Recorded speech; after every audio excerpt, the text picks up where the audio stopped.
Hebrews 11, verse 24 to 27. Hebreo kapitulo 11, versikulo 24 ngadto sa 27. Luwano na to basa. Tungod sa pagtuo si Moises sa dako na siya, minumili nga tawagong anak sa babaeng anak sa Faraon. Gipalabi niya ang pag-antos uban sa katawhan sa Diyos kaysa pagpahimulos sa sala sulod sa mubong panahon.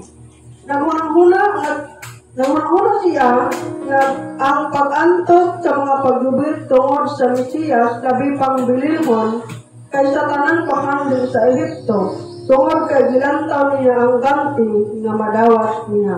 27. Tungod sa pagtuo mikabiyo si Moises gikan sa Ehipto sa walay pagkahadlok sa kasuko sa hari. Ipadayon ganun siya o wala mo balik kay daw nakita niya ang Diyos nga dili makita. Unang rason nga nung muadto taong simbangan, ikat 13. To become a Bible teacher. No? Aron mahimo kitang magtutudlo sa pulong sa Diyos.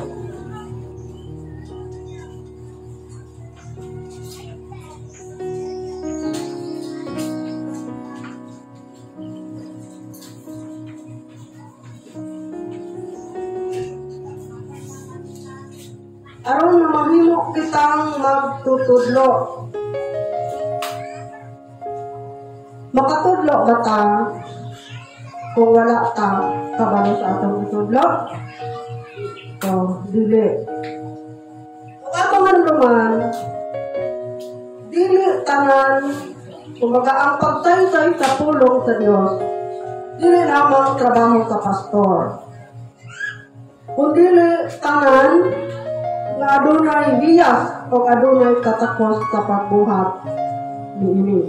Basahon nato ang Hebrews 5 verse 12. Hebreos 5 kapitulo 12. For though by this time you ought to be teachers, you need someone to teach you again the first principle of the organ of God, and you have come to need milk and not solid food.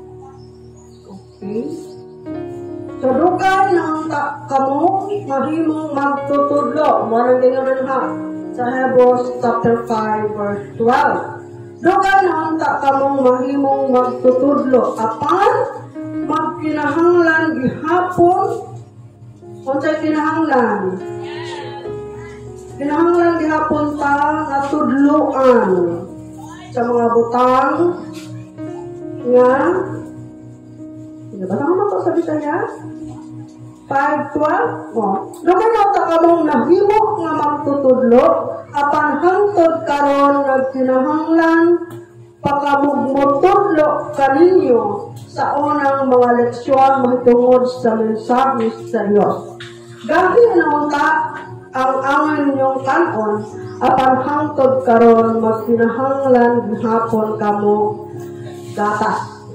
To become a Bible teacher. Mo son nga natay Sunday school kay aron ta matudloan. O din ha sa Sunday school daghang ta makatunan og natay songs nga involved nato ang atong kaugalingon kung natay dili masabtan pwede nato ipangutana. Kung natay gusto i-share pwede nato i-share. So, sa kinahin ha, apang na kinahanglan gihapon kamugmutudlo kaninyo sa unang leksyon mahitungod sa mensahe sa Diyos. Meaning, balik-balik. Wala na retain ang mga gitudlo sa atuan. At kinahanglan gihapon kamugmutudlo kaninyo mahitungod sa unang mga leksyon. Wala man itabo sa ato aron. No? Naataliha, pero wak ta naminaw. o dili po ta mo participate. Yun sa gamit naman ta, ang angay ninyong kanon, apan hangtod karon magkinahanglan gihapon kamo gatas. Meaning, wala tanin isa man. Wala tanin tubo o mga immature gihapon ta diha sa pagpangalagad. Kaya imbes nga gahil ang angay na itong kanon, yun sa man lang ang angay nga mo inom o gatas, lugaw. Bata lang. No? So kung kahantong na, ang kanon anak, gahit na Diyos. Sa itong kinahanglan ng usapon, hindi na itong suam nga bigaling nagaan, di na si relax. So, aron ta dunay, kumbaga aron ta magiging able na kabangin sa buluhaton, panalitang kaabag diha sa simbahan, kung ato ta sa simbahan aron makatuon. Kaya pinagi sa ato pag-attend of church, pinagi sa ato ang pag-observe, doon tayo makatunan. So, dili diha dayon makatuon ta, dili diha dayon magpagamit o magamit ta, pero pinagi sa pag-ato na to og simbahan, makita na to kung unsa o giunsa paghimo ang mga buluhaton sa simbahan. Okay? 14. To become a great man in God's eyes like Moses.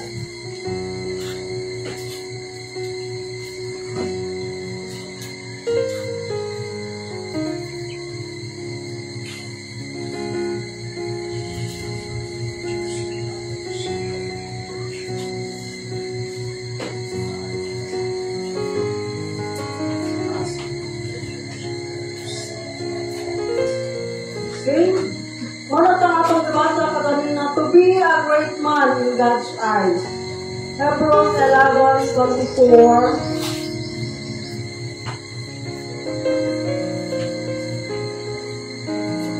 to 27. Diba ipagabot sa word na praise? To be a great man in God's eyes. By faith, Moses, when he began of age, refused to call the son of Pharaoh's daughter, proposing rather to suffer affliction with the people of God than to enjoy the passing pleasures of sin, esteeming the reproach of Christ greater riches than the treasures in Egypt, to be looked to the reward. By faith, he forsook Egypt, not fearing the wrath of the king, for he endured as seeing him who is invisible. Okay? To become a great man in God's eyes. Sa atong dibasa sa Hebrews 11:24 to 27. So, kapto na to ang kinabuhi ni Moises. Kinsa gano si Moses? Di ba ginakanta na to ng mga bata? Kinsa man to si Moses?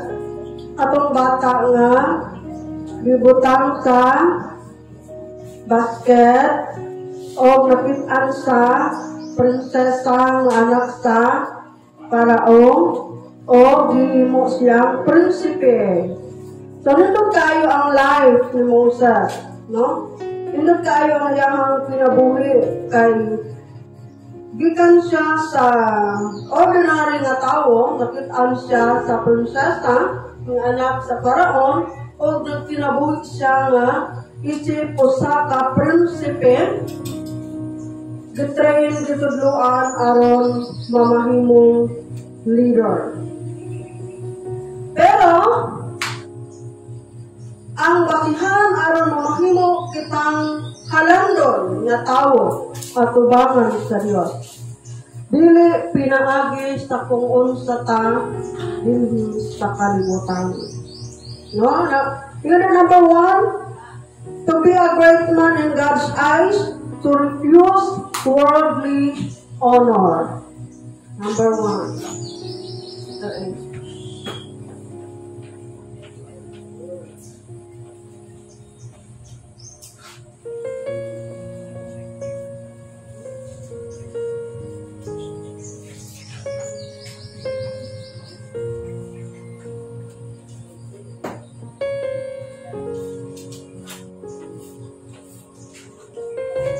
sa likway sa kalibutanon nga unsa man. Kalibutanon nga honor. What is honor? Pagdayeg.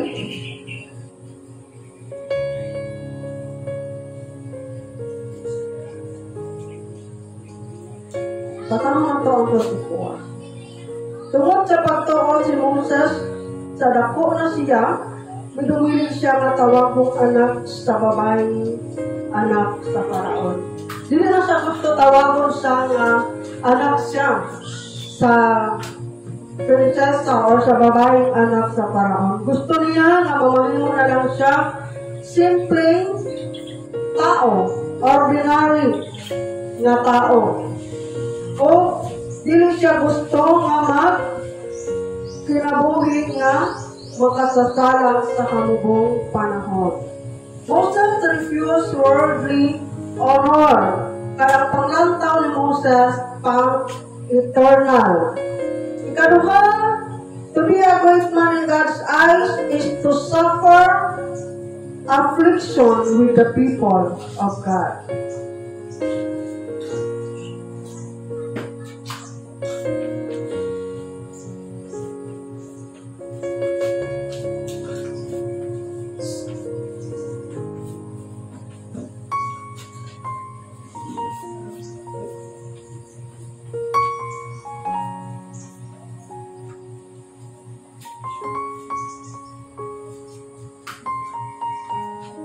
Pag-antos ubang sa mga tao sa Diyos. Sa suffer affliction, mga disappointment sa kinabuhi, mga kalisod, kumbaga doon tayo empathy.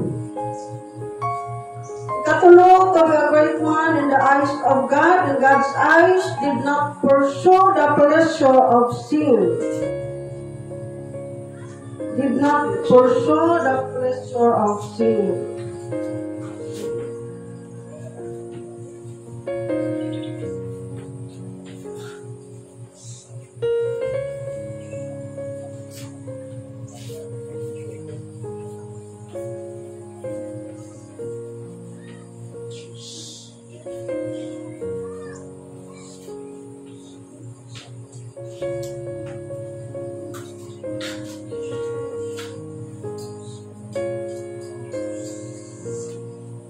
So, dili makapil-apil, dili mukadayon o magpinabuhi sa kahigayan ining kalibutan. Mga rason, no?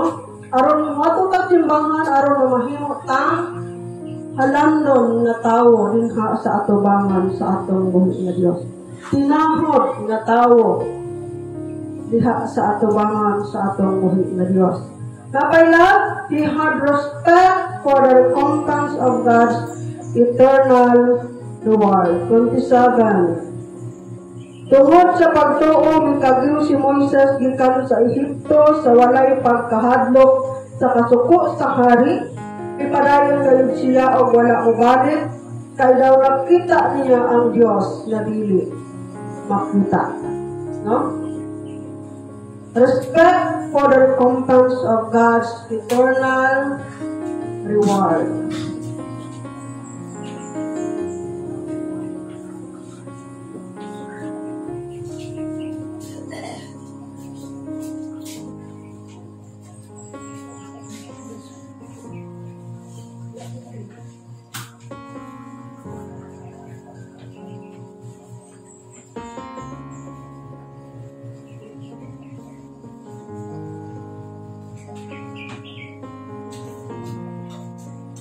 So, walang nagpadala si Moses sa karuhay sa iyang life.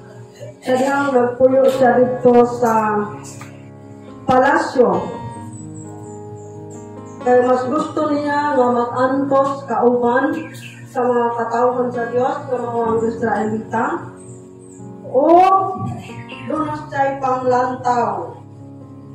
Natin.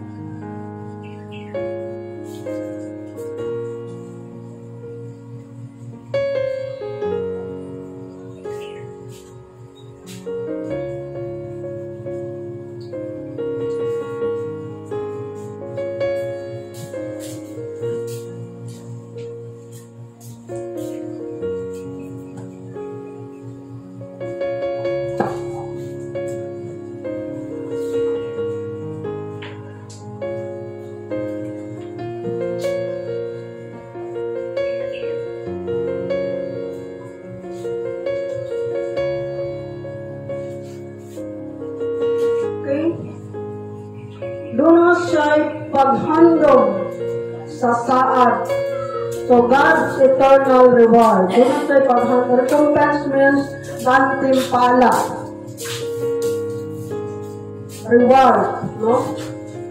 Naghandog si Moses sa God's eternal reward. So, wala siya nagpadala sa kanindot sa iyang kinabuhi sa dihang na siya sa palasyo.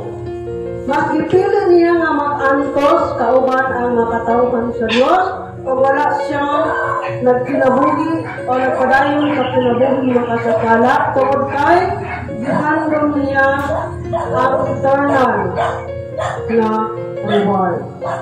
So to become or to be a great one in God's eyes. Kung sa mga steps, aron kita maging great one in God's eyes. 15. We are being watched. Kung sa mga nag-watch sa ato Kung sa nagalantaw sa ato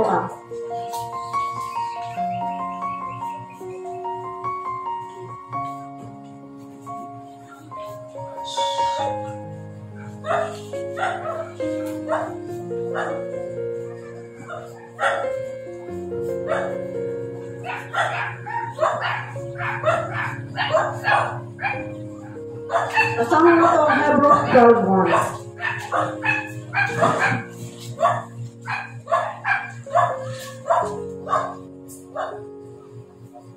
Therefore, we also, since we are surrounded by so great a cloud of witnesses, let us lay aside every weight and the sin which so easily ensnares us, and let us run with endurance the race that is set for us. Okay? So, busa, tungod kay gilibutan man kita, inindag kong pundok sa mga saksi. Kinsa ang mga saksi? Who are these witnesses? Mga tao nga nakapalibot sa atua, and sometimes it is the unbelievers. Kung sa rin, isalikway ka ang tanan nga nakababag ka nato o ang sala nga nagahawid ka nato pag-ayo. So, tungod kay kita, gilibutan sa dagkong pundo. Kinahanglan nga ang atong pagpangalagad ang taman. Matinod-anon.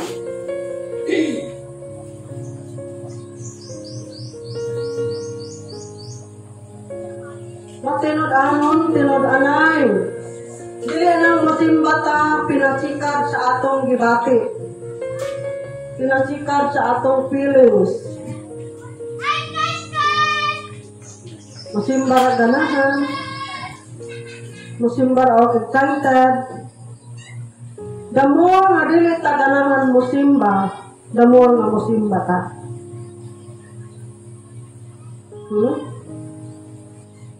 Diba?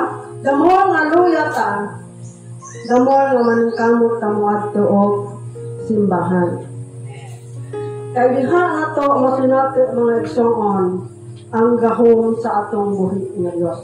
Yung mapamatud-an nato na God indeed is great in our life. Kung ako lang nang makatunan, pinangagi sa ato ang pag-adto sa simbahan. Mga rason nga moadto ta sa simbahan aron mahimo kang magtutudlo sa umaabot nga panahon kabahin sa buluhaton. Kaabag sa ato ang pastor. Kaya dili sa tanang panahon, halimbawa, dili sa tanang panahon si nanay ang mag-preside, dili sa tanang panahon si nanay ang mag-praise and testimony. Kaya matiguang po kaya si nanay. Mga bata, mga apo ni nanay, matigulang si nanay, taong na lang kung tigulang na si nanay nakalakaw. Wa na yung puli. Sa kinahanglan, ang mga bata karon pa lang magtuon, mag-observe. No? So, aron mamahimong iladong halandong tinahod nga tao atubangan sa Dios. Mamahimo lamang kitang dunay kaisok na mosalikway sa tawhanon nga himaya. Kung kita nakaugat o nitubo dinha sa pagtuo. Mamahimo lamang tayong doon na tayong simpatiya. Doon na tayong simpatiya sa atong sigkaingon. To suffer affliction with the people of God. Kung doon na tayong link-on na relasyon sa atong buhay na Diyos. Kung we are living in a Christ-like life. No? Dili ta magpadayon, magkinabuhi sa kahilayan ng kalibutan, kung naghantag na hibawan, masayran na to ang mga maayo o dili maayo. Nagahandong ta sa eternal reward, mabalaan lang nato ang eternal reward, masabtan nato ang eternal reward kung baga nahumulta sa pulong sa atong buhay na Diyos. And 15, the last for today, kita gitanaw sa kadaghanan. Daghan ang gitanaw sa atoa, and we can be a blessing to them. Bisan na lang sa ato ang pagkinabuhi.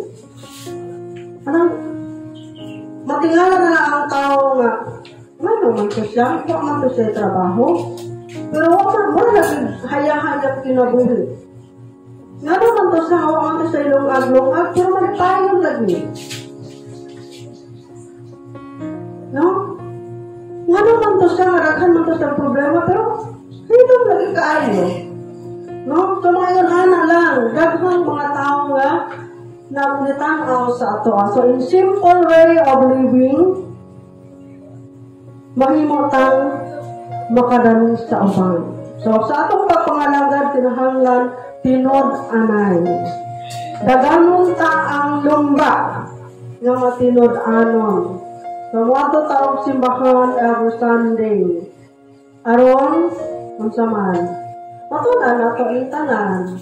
Kung wala mo ni adto karon, dili na nyo madungog. No? Sayang ang mga teaching. So, pangutana.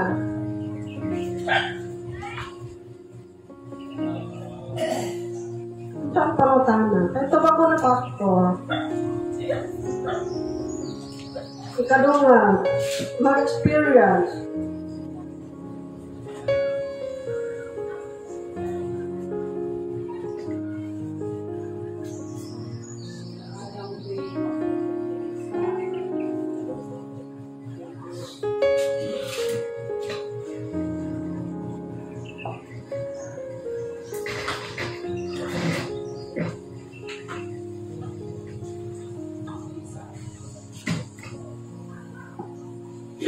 Naalam ko'y mautlog diri sa Hebrews 12:1.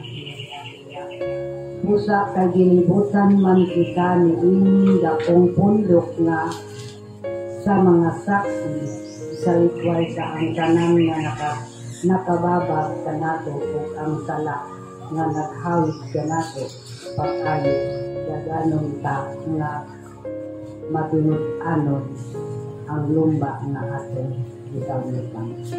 Dili ko na ako'y ma-explain ani tungod sa gilibutan ta sa mga dakong pundok. Tinuod ni Mang ganiha, kita ang mga Kristohanon, kita lang ang pinantayan sa mga kaubanan nato na dili Kristohanon, labaw sa tanan o kaubanan po nato sa mga Kristohanon.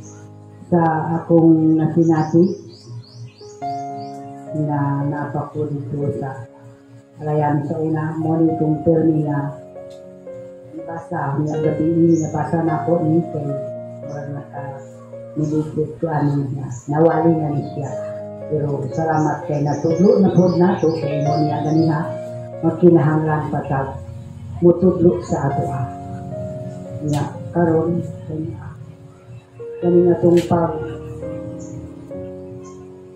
pagsimba sa atong Diyos, kinahanglan ang atong isalikway ang nakababa sa ato ang mga sala.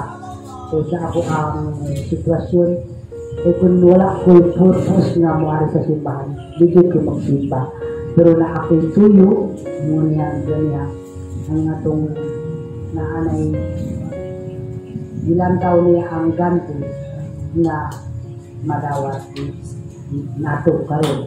Pero kanina itong akong nakutlo din sa first prayer, murag na ako'y then ano dyan may gabi murag down ko kay sa pagkakita na ako nga karong ugma ang Domingo isan na sila atuon dito ko mo uban kay ang akong huna-huna ang Domingo. Pero karon mga bata wala sila katulog tungod sa katapon hindi na ako na asa ang bilis kanang ilugan o karon na ato natin sa simbahan. So, nakaanak ko sa akong mga apo kay sa sitwasyon ng gabi hugno yun ko umiyak lang ko itulog lang ko nga ako pero salamat sa Ginoo kay na ay mga ibanan ako sa balay hindi lang ko mag-umusara kaya kung hindi na ko hindi na ko atubangon ng tanan kung hindi na bibigay na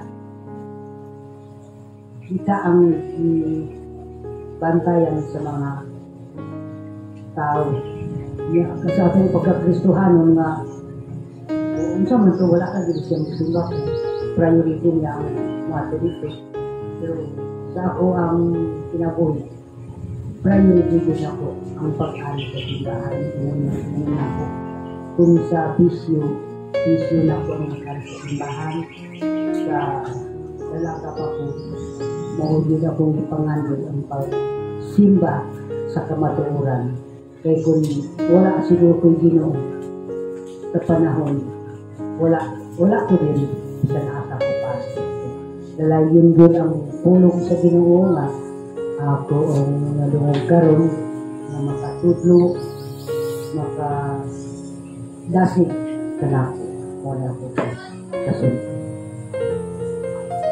Okay, daghang salamat sa natunan. So,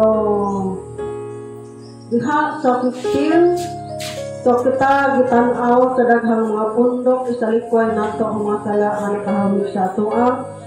Kay usually mo magod na ang ibato sa atoa.